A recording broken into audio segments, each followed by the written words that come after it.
Magbabalik si Ryomen Sukuna. Nagkamali tayong lahat ng isipin natin na isang daliri na lang niya ang natitira dahil actually napakarami pa nito at pinlano itong lahat ni Sukuna nang ma-realize pa lamang niya na kaya siyang talunin itong si Yuji Itadori. At dito din ay bibigyan natin ng diin ang isa sa mga pinaka-nineneglect na impormasyon sa Jujutsu Kaisen na ang katagang curses get stronger by death. At sinisigurado ko sa inyong lahat na pagkatapos nyong panoorin ng video na ito ay maniniwala kayo na the King of Curses will surely come back. Kaya naman kumapit kayo guys dahil this will be one hell of a ride. Nakita nga natin sa chapter 268 na namatay na si Sukuna kasama ang kanyang servant na si Uraume. But would you believe me if I say na hindi pa talaga patay si Sukuna at hindi pa completely na-erase ang kanyang existence? Currently, we believe na patay na si Sukuna nang dahil nga sa ginawang explanation ni Megumi Fushiguro na kahit na may natitira pa siyang isang finger, hindi niya na magagawang ma-reconnect pa ang kanyang soul na napatay ni Yuji sa 19 fingers na ito nang dahil na nga sa nagawang after effect ng resonance ni Nobara. And say, assumingly, magawa nga ni Sukuna na makarecover at makabalik sa isang finger na yun. That will be the biggest nerf na maibibigay sa villain ng Jujutsu Kaisen. However, would you believe me kung sasabihin ko sa inyong marami pa talagang fingers si Sukuna at hindi yun napatay ni Yuji ultimately? Now given na we have this last finger na itinatago nga ni Gojo Satoru na ginamit nila as an advantage para tirahin si Sukuna sa kanyang soul gamit ang resonance nitong si Nobara, meron pang mga iniwan na fingers itong si Sukuna nang hindi nila namamalayan. Nakita natin na sa laban ni Yuji sa chapter 263 at sa chapter 267 ay nagawa nga nitong si Sukuna na isuka ang mga fingers niya na nangangahulugan lamang na hindi completely talaga nag-saturate at nag-dissolve sa kanyang katawan or sa katawan ni Megumi ang kanyang mga soul fragments. Nagagawa niya pa rin itong i-release at gawing mga cursed objects. Nakita natin na sa unang beses na isuka nitong si Sukuna ang kanyang mga fingers ay pinulot niya itong muli, kinain niya ito ulit para hindi mabawasan ang kanyang strength dahil kailangan niya pa yon as of the moment para matapatan pa itong si Yuji. However, the second time around, matapos niyang isuka ang 3 more fingers or ang 3 mga daliri nang dahil sa ginawang atake ni Yuji ay hindi niya na yun ulit na-recover. Now would you believe if I say na yun ay intentional at sinadya talaga ni Sukuna na itapon ang mga fingers na yun? Tinamaan si Sukuna ng atake hindi sa stomach kung hindi sa kanyang muka. Na actually mas plausible sana, mas posible at mas common sense na isipin na isuka ni Sukuna ang mga finger kung tinamaan siya ng suntok sa kanyang sikmura. However, tinamaan siya ng suntok sa mukha pero nasuka siya. That is quite unreasonable. Pero for the sake of the argument, sabihin na lamang natin na dahil nga sa tindi na ginagawang pambubugbog ni Yuji, sa sobrang dami ng tinanggap ni Sukuna na black flashes, sa sobrang baba ng output niya nang dahil sa consecutive attack nitong si Yuji at nang dahil na rin sa short effect ng kanyang soul damaging dismantle ay pwedeng nagdulot yun ng napakatinding epekto sa katawan ni Megumi to the point na nagawa nitong maisukang ilan sa mga fragments ni Sukuna. However, this one will make you even more convinced. Matapos ni Sukuna maisuka ang mga finger na yun, sa sumunod mismo na panel ay nakangiti siya habang sinasabing this is not over yet. As if meron na talaga siyang contingency plan.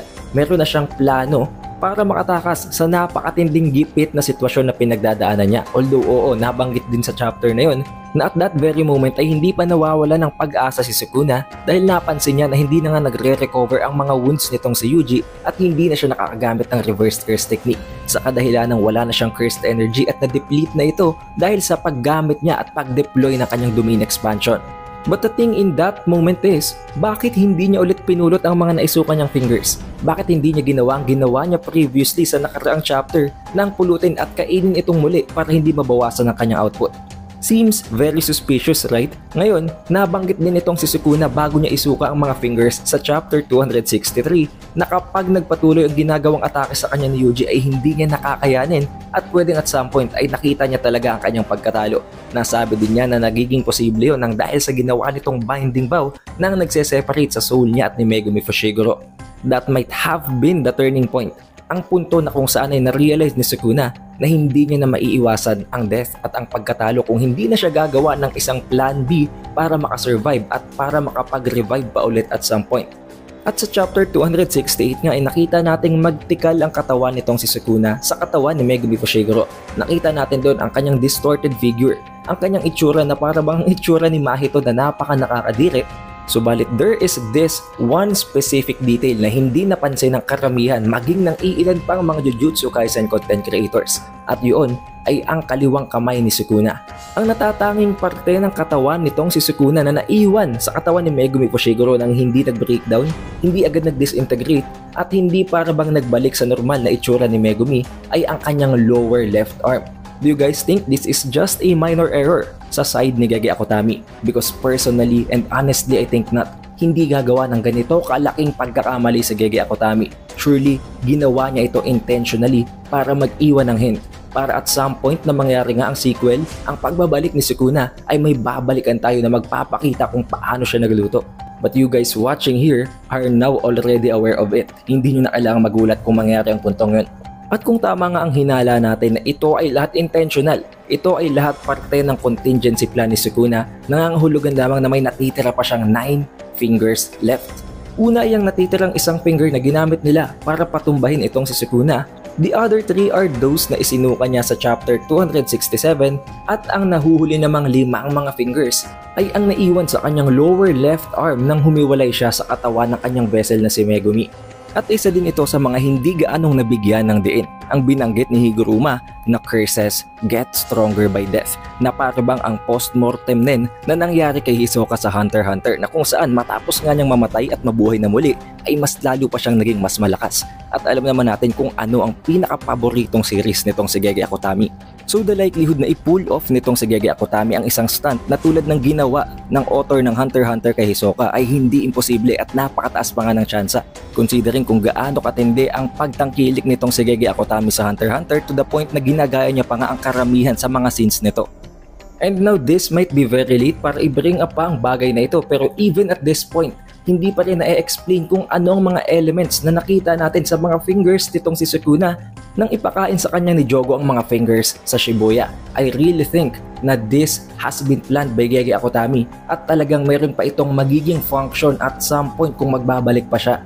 Ngayon, to be honest, I know nakagawa na tayo ng maraming chapter reviews, mga analysis and mga theories tungkol sa pagbabalik ng Honored One na si Gojo Satoru. Pero sa totoo lang, this theory, this analysis seems more possible. Given this analysis, given those details, mas mataas talaga ang tsansa na bumalik pa ang King of Curses kaysa sa pagbabalik ni Gojo Satoru. Considering nga na hindi pa naman talaga gaanong nabibigyan ng satisfaction ang karamihan sa mga fans. At kung ikaw ay isang author ng isang Shonen Jump manga na talagang sumabog na actually at this point, ito ang pinakakilalang anime and manga series sa buong mundo na nabigyan pa nga ito ng Guinness World Record. At this point ba na ganito na kalayo at ganito na kalaki ang binuo mong storya, ititigil mo pa ito at i-disappoint mo pa ang napakaraming fans sa parabang isang minadaling ending? I don't think so. Considering na napakarami pang butas ng Jujutsu Kaisen, especially hindi nangyari ang merging na ang pinakapunto ng lahat ng nangyayaring ito. Nang dahil sa plano ni Kenjaku, nangyari ang pagbabalik ni Sukuna at kung hindi naman mangyayari ang plano ng villain na si Kenjaku na ang merger, para saan pa, diba?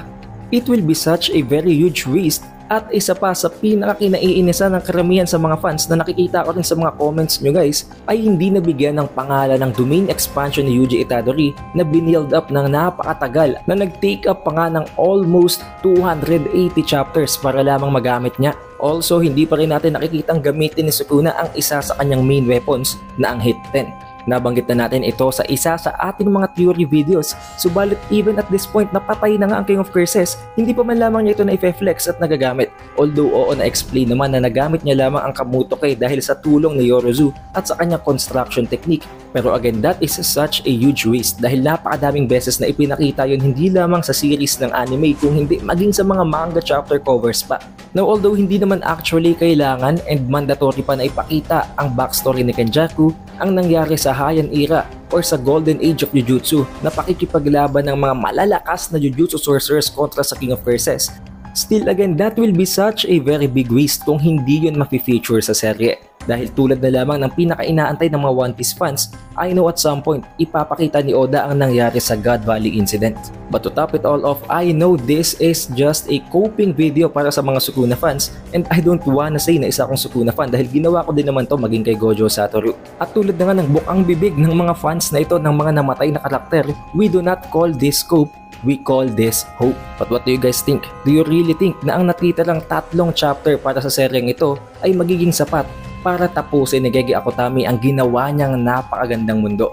If you have friends na talagang gustong-gusto rin ng Jujutsu Kaisen, why don't you guys share this video to them para ma-realize din nila at some point na hindi pa talaga tapos ang Jujutsu Kaisen at meron pa talagang tsansa. Actually, napakataas na tsansa na magkakaroon ng sequel ang seryeng to. And since we are still on a chapter break as of this week, mag-suggest kayo guys ng gusto nyong maging topic, ng gusto nyong mas linawin pa natin sa kwento ng JJK habang inaantay natin ang pag-release ng JJK chapter 269. If you reach this point, surely you had a great time, kaya ano pang inaantay mo, mag-leave ka na ng like, mag-subscribe at i-ring mo na ang bell button. Also, don't forget to check out our other channel sa pangalang Anime Updates PH dahil doon ay tinatalakay natin ang latest chapters naman para sa One Piece. And I am telling you guys, napakatindi na rin ang pangyayari sa series na yun ngayong kamamatay pa nga lang ng isa sa mga Gorosei at pinalitan ito ng isa sa pinaka-misteryosong karakter na si Garling V. Garland. Nakasabay na rin ang pagsisimula ng pagkilos ng Revolutionary Army na nangangahulugan lang na at some point, pwedeng makita na talaga natin kung ano ang kakayahan ni Monkey D. Dragon.